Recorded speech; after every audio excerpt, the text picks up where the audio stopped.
Hello, everyone. Are you an energy healer or a spiritual worker who's trying to learn more about different healing modalities in order to broaden your practice? Or are you a spiritual seeker who's simply trying to learn everything you can about the world of energy? Or maybe you're just starting out and you're not exactly sure where to begin. Possibly you've even encountered some other energy workers who are a little too woo-woo to really take seriously, and you are really just trying to get the straight goods on how it all works without the touchy-feely, mystical language that gives us all a bad rap. Well, then you've come to the right place. Welcome to my show, Spirituality Meets Science. My name is Renu Arora, and I'm your host. I am the co-creator of a new healing modality called the trigger release method. And with that modality, what I do is I help people overcome emotional, mental, and even physical problems by getting to the underlying emotional triggers that are causing them and releasing them from the subconscious. And to my clients, it looks and feels like magic. But like any good magic trick, when you understand how it works, when it's properly explained, you discover there's actually nothing magical or mysterious about it at all.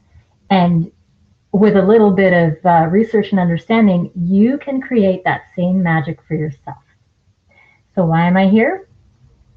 I'm here to make energy work and energy healing accessible and understandable for everyone. I'm here to show you it's not just for those rare few people born with that special gift, that gift where they intuitively understand how it all works. And so if you're ready to be empowered with new knowledge and an understanding of how the world really works, then I am thrilled to introduce you to today's topic. So today we are discussing aromatherapy. I happen to think aromatherapy is one of the coolest things ever. It's the science of scent, or the science of smell. And if you've ever, smelled fresh baked cookies on while they're cooking, and that just transports you back to when you were a little kid, then you know that smells have a potent effect on your emotions and your feelings and thoughts and all of that stuff. So that's sort of how there is some science to it. And today we're going to talk about pretty much how it works, why it works, and how you can use this for yourself. First thing I'd like to do is welcome all of my viewers. I'm thrilled to have you here. Since we're talking about aromatherapy, and I've mentioned what we're going to be talking about, during the show, if you've got any questions that you want to ask, then please put them in the live chat, and we're going to do our best to explain it to you as to answer your questions as we go. Also, I wanted to remind you all that at the end of the show, I do a demonstration of the trigger release method. So again, if you can throw your name in the chat, if you're interested in being the recipient of a demonstration, then I'll select a viewer, somebody at the end who can join in and participate. So without further ado, I'd like to welcome my guest for today. Now, I've been having one of our guests. We're having a little bit of technical difficulties, so we're still trying to get her broadcast on, but we've got her on speakerphone. Her name's Helen Smeh, and she's been involved with the healing community for over 20 years. She's a Reiki master, certified body talk practitioner, reflexologist, and is also trained in the raindrop relaxation technique, which utilizes therapeutic grade essential oils. Her clients can be found throughout North America, the Caribbean, and South America. In addition to working on people, she also has worked on family pets such as cats and dogs. That's kind of neat. So please welcome Helen Smeh. Helen, are you there with me? I am. I'm happy to be here. Awesome. Maybe you want to tell our viewers a little bit about yourself, and then I'll introduce our next guest. Okay. Well, I've came into the healing world really by mistake, in that I was really looking for just things that I could bring to myself and my family to make our lives better. And from there, I've obviously expanded and now have a devoted client following across many continents. That is so awesome. Okay. Now my second guest, and for her, our technical difficulty. We didn't have any technical difficulties, so hopefully we're going to continue in that good stretch there, is Yvonne Erlichman. She's a certified holistic health practitioner who's been offering her services to the GTA for over 12 years. She takes a multimodal approach in dealing with clients in an effort to empower and establish balanced body and mind on a lasting basis. Now, Yvonne and I actually have known each other for quite some time.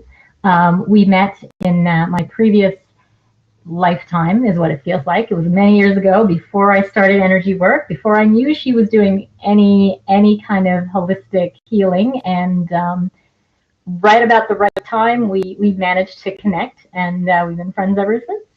So welcome. Thank you so much for coming to join us, Yvonne. And if you want to tell the audience a little bit about yourself, that would be brilliant. It's a great pleasure to be here, and I know both Renu and Helen, and I have the deepest respect and regard for the work that they both are engaged in, and I believe that there can't be enough people who are dedicated to this, largely because I believe that the whole globe is on a transition path, and people are experiencing changes on a dramatic level in various areas of their lives, not just where health is concerned, but finances, relationships, all of these things tie together because there's always an emotional component to every type of malady that the body presents, because it's a vessel of something that's far greater. And so I'm happy to be amongst the people who are trying to arrive at bringing the collective to a state of balance and well-being. I love it. Yeah. And I'm happy to be part of that same collective with you. Okay. Now, just going to ask, Yvonne, could you hear Helen okay? Yes. Okay, so the volume's good. Yep. I can hear her fine, but you just got to make sure that it's high enough to be captured on the video. So just before we get to really delve into our topic, I just have a little bit of practitioner news. There we go. So my segment of the show where I am just going to talk a little bit about what's going on in the world of TRM. So two bits of news. Number one, I just wanted to remind everybody that I am doing a practitioner training workshop. So our next batch of practitioners are going to be trained November 4th through 6th. If anybody is interested in joining our community of practitioners, then go to my website. It's www.healfromyourpast.com, and you can find all sorts of information about it, and you can sign up and all good things. If you don't know what I do, well, stick around for the demonstration at the end, and you'll get a little taste of how it all works. And the second bit of practitioner news is more of a little bit of a piece of advice or training for my practitioners who already are watching and learning. It's like I said, I co-created it, so it's not complete. We're always learning. We're always managing to add more and more. And just in the last week or so, I've picked up something which I wanted to share with my practitioners. And it goes to, it's odd. It's about using percentages in your questioning. So my practitioners know we use a pendulum to identify when a person has an intolerance or like is okay or not okay with something. And you'll ask and you'll get a yes or no answer. But what I've recently discovered is I can get a yes as long as it's 51% or better. So to give you an example, I was working with a good friend of mine yesterday, and she has an issue with lactose and dairy and all that. If she drank milk or had ice cream or cheese, it would really give her an upset stomach. And I'd worked with her before, and I was getting I was getting the results saying that totally fine. Are you intolerant to this? No, I'm not intolerant. Are you good to have it? Yes, I am. And I muscle tested it and all that, and would test that she was totally fine. And then something tweaked me to ask a different set of questions. I said, okay, are you good with this? And it said, yes, I am. Well, how good? 95%. And what do you mean 95% good? You need to be 100% good with this. Otherwise, there's 5% bad. So that little bit told me that there was still something missing. So that allowed me to know that I needed to dig a little further. So we dug further and found what the 5% was that was still stuck in her energy that needed to be resolved. And I got an email from her this morning that last night after she left me, she went ahead and had some ice cream, and she says, no tummy troubles. So I was thrilled. So that's just something I want to have filtered out through all the practitioners. I'll be sending an email in the next little while to keep everybody up to date, or that's just one of the things we do in our practitioner community is make sure that everybody knows if somebody learns something that we share this amongst the rest of us. So that is it for practitioner news today. I'm sure next week I'll have another update of some other crazy bit that we figured out that'll make things work even better. So back to today's topic. So just a reminder, we're talking about aromatherapy today. So like I said, that is the science of smell, or the science of scent. And yeah, it's another tool for your alternative health tool belt. So it's one I'm really excited about exploring today. So so the first question I want to pose, and I'm sure everybody wants to know, what is aromatherapy? So Helen, do you want to field that question? Sure. Aromatherapy uses plant materials and aromatic plant oils, including essential oils, and to elicit and assist in altering one's mood, the cognitive, psychological, and physical well-being. And it can be used both as a complementary medicine, and some individuals also use it as an alternative form of medicine. That's the short and sweet version. Okay. And between the two of you, I hope you describe for our viewers how it actually works. Like how, like you said, it affects mood and cognition and all that kind of stuff. So how does that actually do that? Well, there's two ways in which it does it. The first one is that the aroma itself has an influence on the brain, specifically on the limbic system, and that's through our olfactory system, so through when we're breathing in and out. And you had a very good example about the cookies, and it could be a good or a not so good smell that suddenly elicits a memory, and alters our mood in some way. The other way is with therapeutic grade oils is that there's a pharmacological effect when they are utilized. So it would be similar to, for example, I grew up with being told that if I drink ginger tea, it's going to help my stomach. Well, ginger essential oil, in addition to the smell, has a similar way that it can be utilized. Okay. Did you have anything to add to that, Yvonne? On a molecular level, you can penetrate the blood-brain barrier far faster when it comes to the oils, given their potency. They're a little goes a long way. So the thing that I would strongly caution with anyone who may be using this on a non-professional level is to be extremely careful about what you apply, how you apply it, and whether you're using a diffuser.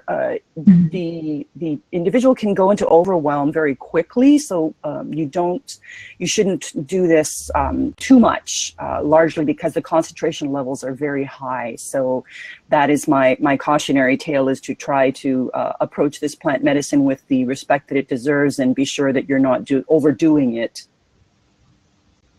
Okay, yeah, that makes a lot of sense. Now, would that be that because it's so concentrated? Is that the difference between the therapeutic versus other oils? Like, what is the difference between the oil you would use and, let's say, the stuff that you can find at the dollar store? Like, I'm assuming there's a difference between the therapeutic grade versus sort of the regular stuff that you can find. Or is it the same stuff and I should go to the dollar store? Why don't I take this one? Go for it. I was going to say there's 3 different grades of oils. There is perfume grade, which is what most of the oils are. And it really, when I talk about these grades, it's talking to how much adulteration and other things that is added to it. So a perfume grade oil is typically what you find on the shelves of Winners, as you said, at the dollar store and various other places. It's often comes with the diffuser packages that you buy, in regular stores. And they just smell pretty. And, they would be in your typical room atomizers, those things that you plug in. The next grade is cosmetic grade. That's added. Those are scents that are added to the things that we apply, like face creams and things like that, when you buy them in the stores. Therapeutic grade oils are pure unadulterated oils. So not only do they have the great scents, which also has all the wonderful benefits through our being inhaled. They also offer the ability to assist with helping, for example, lavender is unadulterated lavender is really good for burns and helping with skin. But you would never want to put something that's not unadulterated on your skin. And that's the difference between the therapeutic grade. So the purity level, they're just a pure oil that's taken right from the plant. Okay. All right. So everything else is essentially cut with something. Yeah, that's it exactly. Okay. Gotcha. So, so tell me, what are some of the uses of these therapeutic oils? So tell me some case studies, some ways that you've used it or seen some benefits for your clients. Yvonne, you want to share a couple? Okay, sure. As you'd made mention in the introduction, I take a multimodal approach, largely because I believe that you have to combine work where the body itself is concerned and the additional less woo-woo, more hands-on way of dealing with any types of imbalances or maladies that the body is indicating that you need to pay attention to right away. And though I'd say preventive is always the best way to go. So before you're in a state of crisis, I'd like to emphasize that there are 2 approaches with regards to aromatherapy that I am implementing in my practice. When you're in a crisis versus such as an acute situation, say, the type of thing that most people, alarm bells go off and you're feeling a staggering amount of pain and can't move, or something horrible has happened and you're in complete overwhelm and don't know how to deal with the situation, or someone who's got a chronic circumstance. So that's a long-term, perpetual state of imbalance that, again, I would deal with in 2 very separate ways. So aromatherapy can function from a healing standpoint extremely well where both of these situations are concerned. So it certainly helps with regards to someone who is in a state of overwhelm and someone who has been in a staggering amount of pain for a considerable length of time. And it's not age specific, so you can have people of various age levels responding in favorable ways. So it's not just, say, someone who has a weak immune system that's been compromised by toxicity levels, because I'm afraid everybody is at that level. It's really a question of quantity at this point. Exposure to environmental factors, contamination in the food system and the water that we're drinking. It's virtually unavoidable. The air that we're breathing is toxic. So I'd say that you'd have to combine this with dietary things as well, which you're the expert on that end of the spectrum as well, Renu. So I would certainly urge all those people who are listening to this to talk to Renu about that as well. So there are preventive ways of going at this, and there are also ways of dealing with circumstances that the person brings to you. And you have to talk to an individual. This is my problem with allopathic medicine. Generally, you're given about 5 or 10 minutes of a doctor's time I can't imagine that a person could get a proper spectrum on an individual's history within that time frame. And so I like to spend a great deal of time talking to a person to find out what it is that perhaps triggered the crisis that they're in or the chronic pain that they're in. To get back to the original question with regards to how does aromatherapy fall into that, after I've acquired a certain picture of that individual on the basis of the history that has been assembled where the initial interview is concerned, then I will determine which oil might produce a certain element of relief with regards to what's causing the problem, be it acute or chronic. But so are there certain oils you use for certain conditions? Yeah, like, there are those that I'm sure we've got viewers who would love to know just even some thoughts or like if they were looking at the Young Living, I think that's one of the ones, but the various catalogs to pick something that they want to just try and attempt to use on their own. Yeah, once again, this is such a very individual thing that there isn't a catch-all oil that will do the same thing for every single person. So I just wanted to point that out simply because there's some things that I would recommend to one person that another person may have sensitivities to, that it might not work effectively. And for my part, I use a lot of the rosins, which are derivative of trees, for example, frankincense and myrrh, and you have biblical references to these things. So we're talking about something that was done cross-culturally thousands upon thousands of years ago. So I don't even have to emphasize the efficacy of these things because it's been proven over hundreds of years that it's been effective. So with regards to, say, anxiety, I think a lot of people have adrenal exhaustion issues and anxiety issues. So as Helen mentioned earlier, lavender is definitely an oil that can facilitate relief with regards to these nervous, anxious states that we find ourselves in due to pressures in the work front, or, as I say, stress levels at home for various reasons. So definitely I'd encourage lavender. If you have digestive issues, then, you know, chamomile or any kind of citrus oil would be extremely useful for the purposes. Is chamomile tea supposed to be good for the digestion? Is that part of the... I like to chamomile. Yes. I didn't know it was an essential oil. Oh, yes. I use plant medicine, not just with regards to the oils, which I feel is part of plant medicine, but I definitely use the actual plants themselves.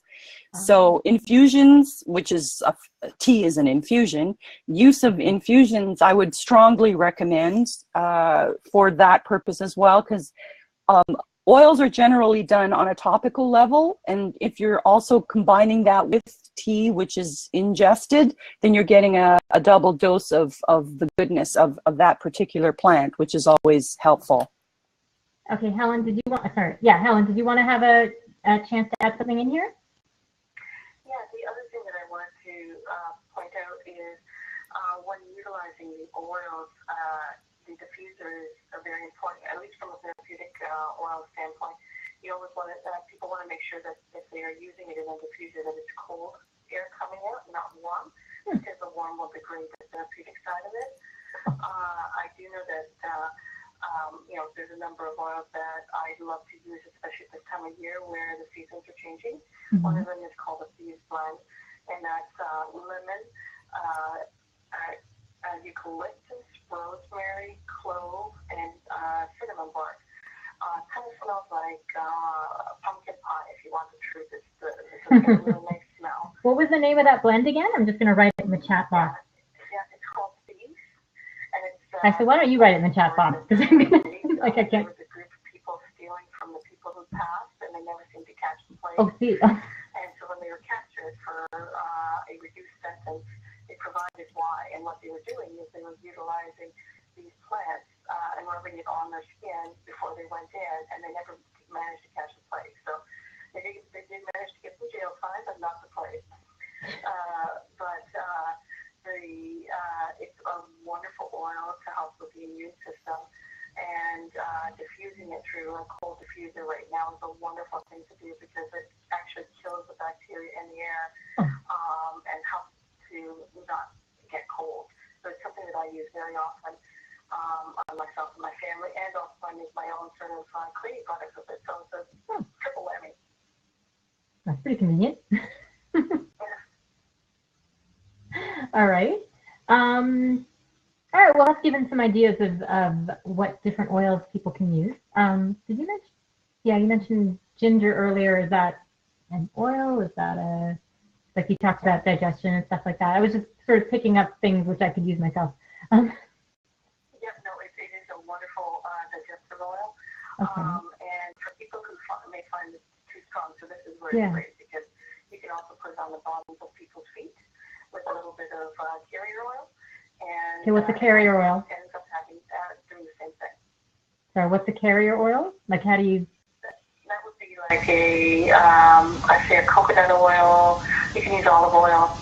Okay, so if you were doing this, how would you, like you take a few drops of the one and mix it with the other? Is that's what that's what you mean? Yeah. Okay, is there a better ratio? You would want, I would say about, well, it depends on the person's weight, because children you would want to dilute it more, but this is where, Yvonne's right, you need to be very careful. Mm. And so I would say on average, I would probably go at least with a 1 drop of essential oil to, 6 to 8 drops of carrier oil of some kind. Oh, okay. All right. Yeah.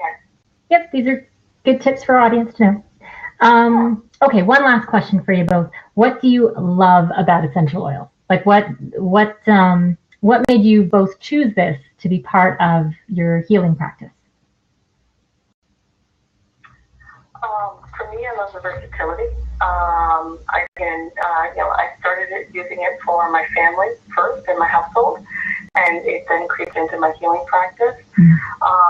And I just, really enjoy having an alternative that's more natural and that seems to have more benefits than side effects.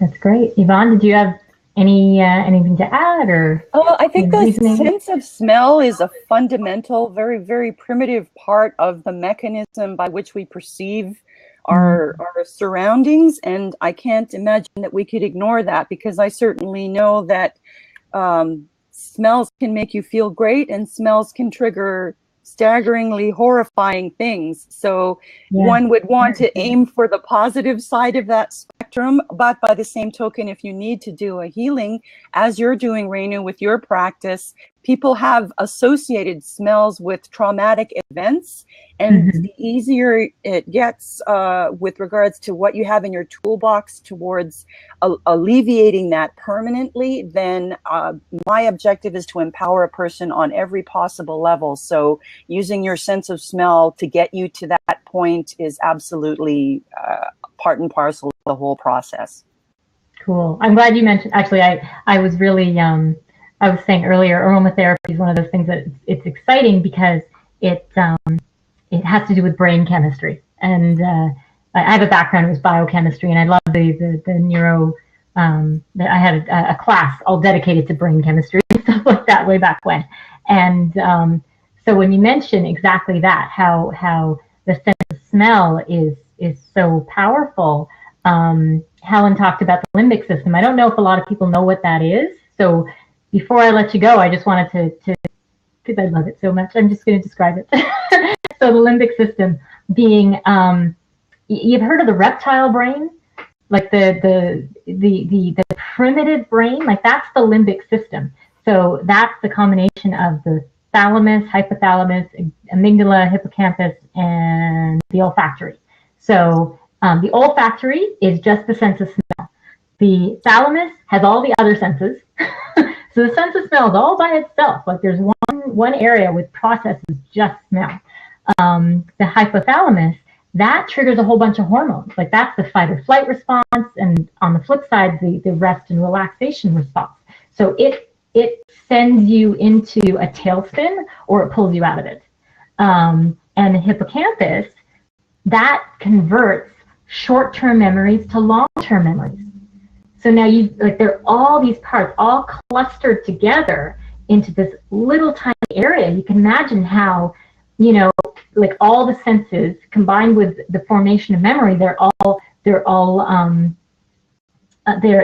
you can't separate them. So Yvonne, just like you were saying, how like if you've got a memory, you don't just remember the sight, you remember the sound, you remember the taste, the smell, the smell, and so certain smells can trigger that memory, or even thinking about it can trigger, like if you've got an anxious, like something traumatic, thinking about it can create the anxiety, or the triggers, like the smell or the sound or something can trigger that same anxiety. So aromatherapy utilizes that, but the reverse. Instead of triggering all the negative stuff, you use it to trigger the positive hormones, the ones that allow you to relax. And so I just like it just makes so much sense to me. So you're right, not using it, you're wasting an extraordinary it just makes so much sense to make use of the body's inherent systems that are already in play and work with those for good rather than evil, as it were. Right? So there we go. That was my little rant. I just love it.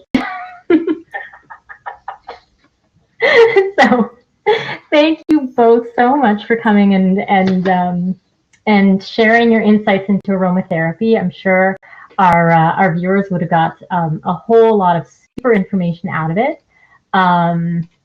And so I just want to wrap things up. I want to just give you guys a chance now.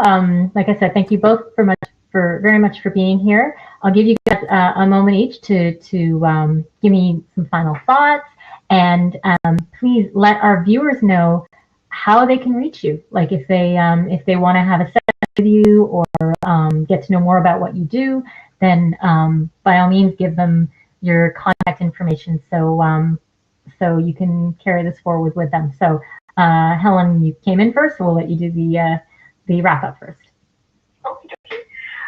I am located in West Mississauga, on the Oakville-Mississauga border, and people can go to my website, which is www.bodytalkwest.com, or they should feel free to give me a call at 905-606-0007. And I want to thank you so much. This is such a wonderful program. I really enjoyed myself. Thank you so much for letting me be a part of it. Thank you for being here. And Yvonne?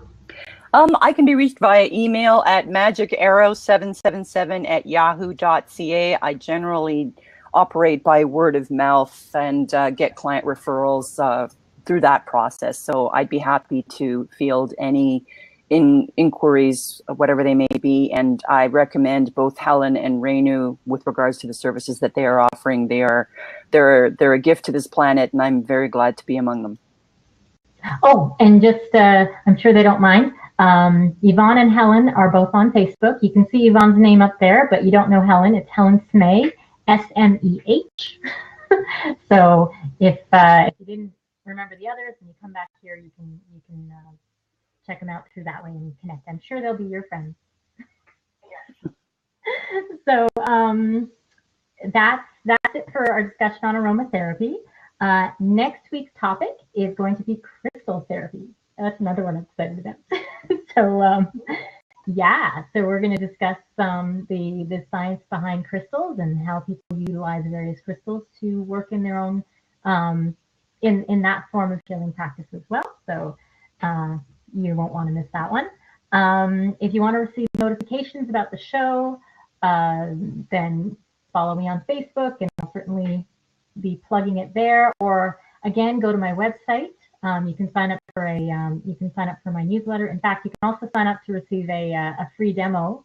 If you want to know what TRM is and you didn't have a chance to do it, if you're not catching this live and you didn't have a chance to volunteer to try it out here, then just go to my site, so healfromyourpast.com, and you can schedule 30 minutes with me, and I'd be happy to show you what it is I do.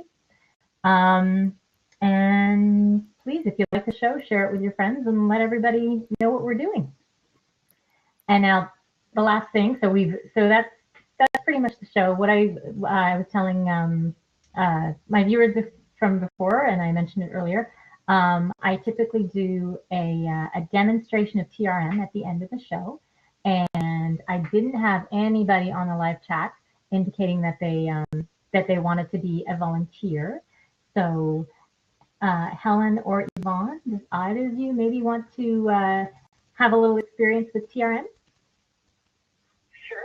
Sure.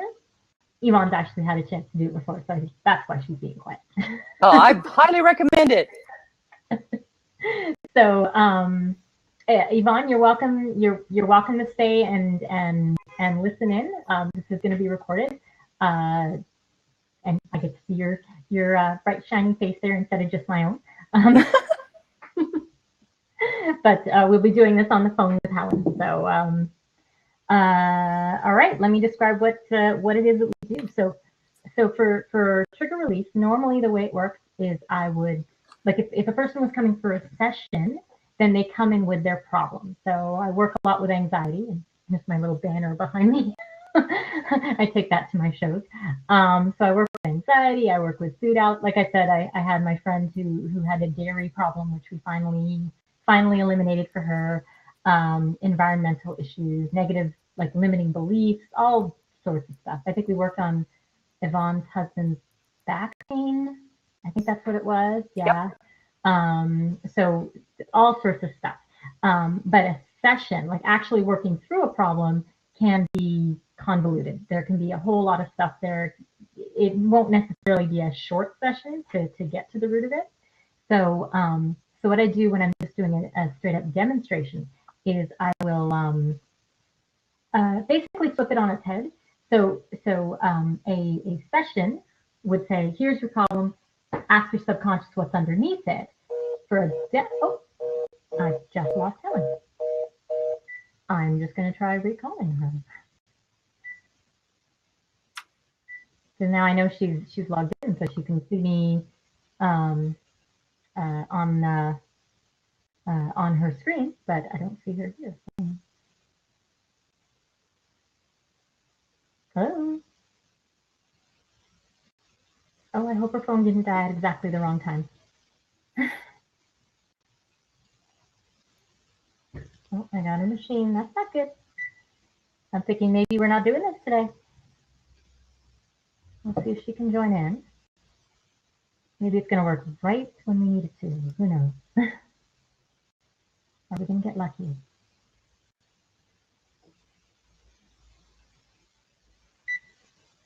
One more time. Oh, well, we've got somebody else who's joined us. Maybe it's going to be somebody else today.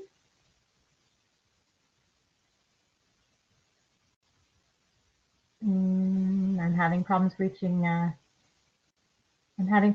Helen, sadly. So if there's anybody else, I see there's another viewer who's on right now. If there's anybody else who wants to be the recipient of a TRM demo, then just let me know. Write something in the chat box. I'm not gonna call people out.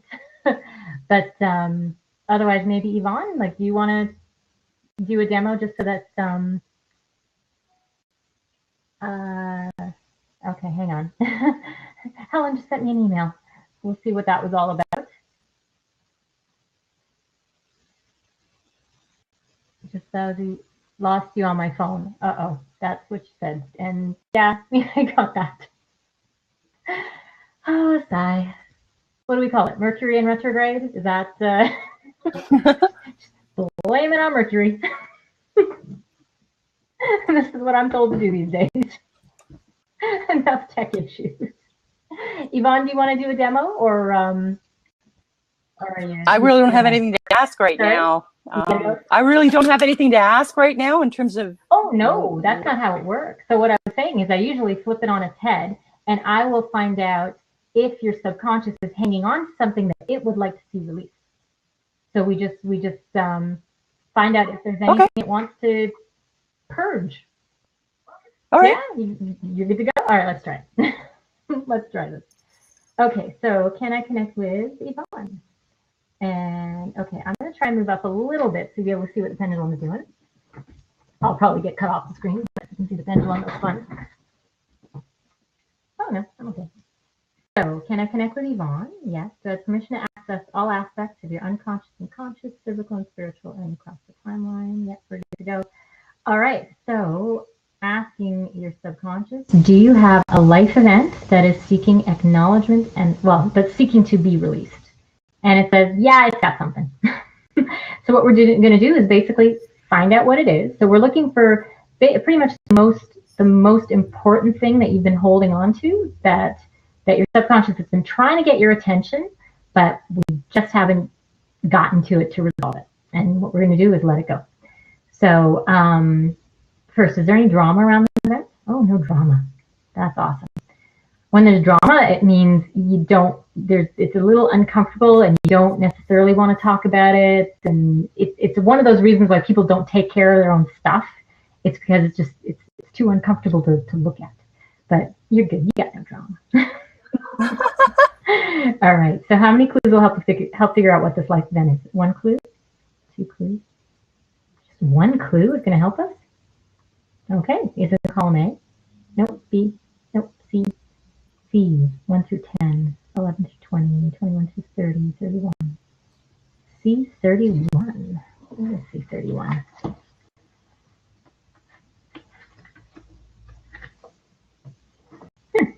Loss of innocence. Wow, that's a long time ago. Loss of innocence. And when did this happen? Was it during adulthood? No. Was it before the age of 15? Before the age of 15, before the age of 10? No, age 10, 11, 12, 11. So something when you're around 11 years old, could have been 10, could have been 12, where something happened and you just, it was, yeah, something that I guess was shocking. That there was just this loss of innocence. We can narrow it down and find out who was involved, like where it took place, stuff like that. How long have you got?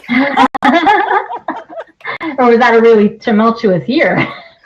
Well, I honestly, I'm trying to remember. Yeah, no, that's fine. So we'll narrow it down. Sometimes just having the clue and giving it an age and it just pops forward. Yeah. But not always. That's a vague clue, honestly. Okay. Was family involved? No. Were friends involved? Okay, it's going slow, which means there's some drama here. We demand the drama be released. Any more drama? No. So were family involved? That's still a no. Were friends involved? Okay, so there were friends involved. Okay, school friends? No, but I'm on the right track. So not school friends. Oh, friends like from a previous school? No, not a previous school. Neighborhood? Neighborhood friends? Neighborhood friends. Okay, so kids from the neighborhood, but not necessarily in your school. Well, I didn't go to the same school as everyone else did, so that narrows it down. That would make some sense there. Mm-hmm. Okay, so let's find out how many friends. Is it 1 friend? 2, 3. Okay, you and 3 friends are involved. Anyone other than these 3 friends? No. So you and 3 friends. You can, like, if you remember any names, you can start saying names, or I can narrow it down: boys, girls. Oh, that's going back. I'm 56, so you're. Okay. All right. Were any of these boys? No. So all 3 were girls? Yeah. So there were 3 friends, all girls. Loss of innocence. Like, were you teased? Were you... Oh, yeah. Okay. Actually, well, there was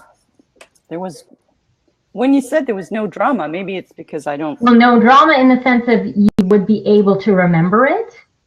Oh, okay. Yeah. I do remember. I don't know if that was at 11, though. Could have been 10, could have been 12. It could have been like. Okay, well, I know there were, because I went to a Catholic school and wore a uniform, there were some kids around the block who were perpetually bullying me. There you go. They weren't Okay, this is the event. This is the event. Is that the event? That's the event, yeah. Okay. Yeah, that was definitely traumatic because they actually ganged up on me and beat me regularly. Oh my goodness.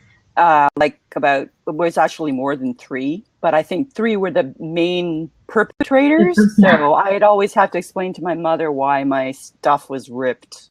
Oh my goodness. I kept telling her that I fell down, and my mother thought I was the biggest klutz on the planet because I had stuff torn up all the time, my tights and everything. Oh, that's terrible. Yeah. Okay. Well, these are kids that were just basically, it's a mindset that parents program into your kids. Yeah, but that doesn't mean that it wouldn't traumatize you. It is still terrible. Yeah. Okay, so what we're gonna do is we're gonna release that event, but it's but I need you to be able to tell me when it's released, like when we've totally gotten it. So right now, when you think of that experience of being bullied and having those kids do what they did, does it elicit some emotions, like some I don't know, embarrassment or anger or sadness or? Well, here's the really bizarre thing with regards to things repeating, because my mother told me a story many years later of exactly the same thing happening to her. Ooh. Literally kids being there taunting and teasing her to a point where her family up and decided to leave where they were living. And then at precisely the same age, this was happening to me. And interestingly enough, seems to be a generational thing. I don't know if that could have happened to my mother's mother, but it certainly happened to my son. Wow. So this is generational. This event where bullying was in the forefront within the childhood years, just pre-puberty, I think, where all of us were concerned. So that's a fascinating thing in and of itself.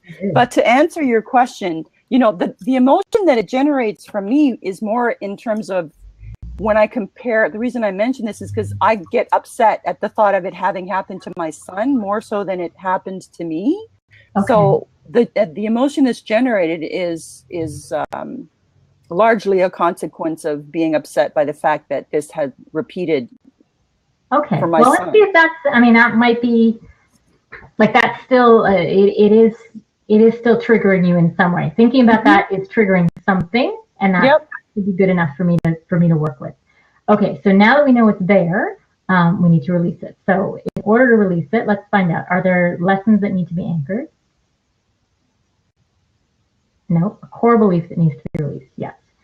Other emotions, beliefs, or attitudes to release? Yes, there is. Any drama around the core belief? There is. I demand the drama be released. Any more drama around the core belief? No. I forgot to ask, is your ego in balance with respect to this life event? Yes, it is. Okay. So no drama around the core belief. Is it 1 core belief? 2, 1. Okay. As a result of that event, you took on a belief at that point in time. So it's, sorry, my screen just blipped out for a second. So you there must be something there. No, I have. It was a calendar thing. Okay. Okay. So there was a belief that. All right. Let me explain how core beliefs work. So sometimes stuff happens to us, and as a result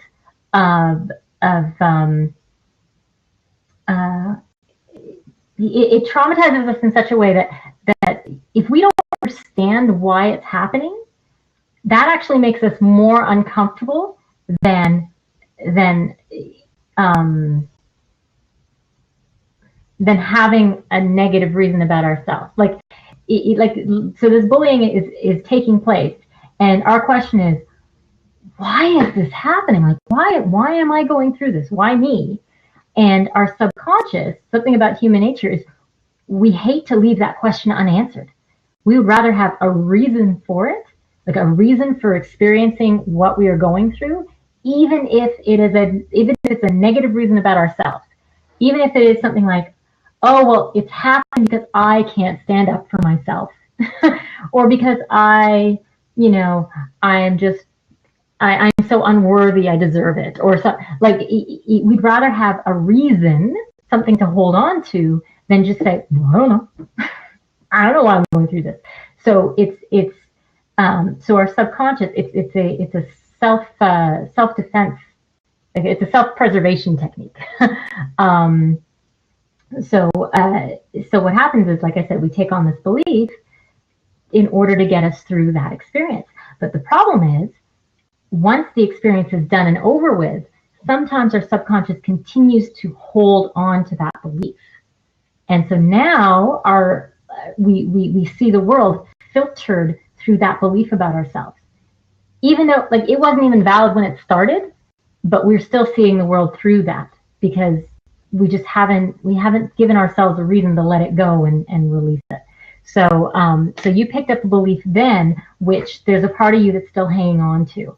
And that's what your subconscious is saying, oh, please, can you let that go? It's not relevant anymore. All right, so let's find out what it was. Is it in 1 through 20? No. 21 through 40? No. 41 through 50? 41 through 45? 41, 42, 43, 44. Okay, it's core belief number 45. So what I'm going to do is I'm going to read the belief, and as I read it, let me just find it first.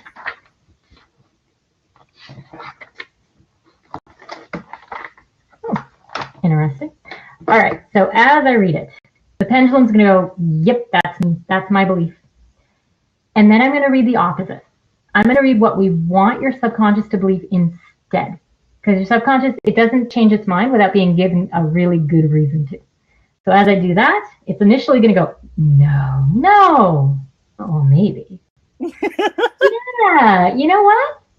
That belief makes a whole lot more sense. Yeah, when I see my life now, that fits a whole lot better. I don't need that old outdated belief. So it'll shift.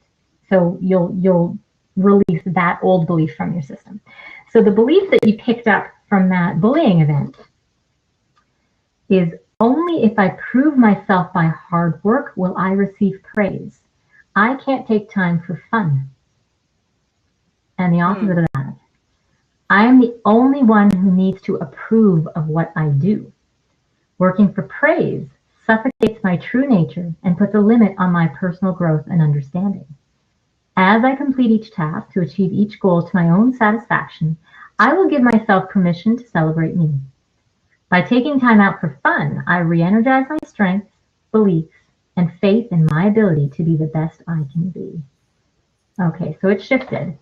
And I can sort of see the first sentence, approving of what you do and working for praise. So this has to do with the other kids seeing you and disapproving of the school you're in or the way you're dressed and all that kind of stuff. So it's these beliefs, they're multifaceted. So it's not. Oh, for sure. Yeah. So I can see how it would fit there with the description of what you were going through. Okay. Any other core beliefs? No. Other emotions, beliefs, or attitudes? Yes. Is there drama around those? Yes. I demand the drama be released. Any more drama around them? Nope. We have to identify them. Yeah, it was too slow. There's still some more drama. I demand the drama be released. Any more drama? Collapse the timeline around this drama. Any more drama? Okay. Do you have to identify it? Yes. How many? 1, 2, 1. Okay. There's also one stuck emotion that's associated with that event. Is it in column A? 1 through 10. 1 through 5, 6, 7, 8, 9, 10, 9. Okay, a 9 is apathy. So I'm guessing it's their apathy, like they're not caring about you or something, or maybe this has to, I don't know, with your mom, but you didn't tell her, so she couldn't. But now that we've identified that, we release that and any and all other emotions, beliefs, or attitudes, preventing this life event from being released. Yes, I forgot to ask, is there a contract associated with it? Yes, there is. So with that, has the contract been resolved? We release this contract in love and light, and we fill the void with unconditional love and acceptance and white for greater personal healing. Is the contract still there? No. Is there anything remaining of this life event? No. Okay, so now think about that event for me. Does it still upset you in any way? Does it make you sort of fast forward and think about your son, or go backwards? No. Okay, so it's that's not apathy.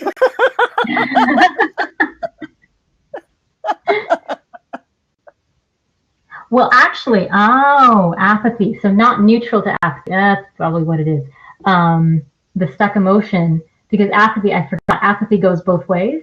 When you're not neutral to it, it means either you are very apathetic or you have no ability to be apathetic. Like you care too much. Yeah, that would be the end of that. That was the emotion that was stuck. It was like, for sure, you care about everybody. You don't want this to happen to anybody else. That makes more sense. Yep. I mean, I know that, and I completely forgot. Yeah, that's spot on accurate. Yeah. Okay. So now it's neutralized, right? Yeah, it's totally neutralized. Nothing's generated. It's almost as though it didn't happen. Yeah. So that's how trigger release works when it comes to life events. So the idea being is, I tell people to look at their life as though it's a photo album. And so when you flip through and you look at all the things that you've experienced, most of those photos are black and white. So you look at them and you say, oh yeah, I remember that happening, and I remember that, and yeah, that wasn't very much fun, but things happen, and yeah, that was quite enjoyable. But when you look at it, it doesn't elicit any emotions. Like there's no charge to them.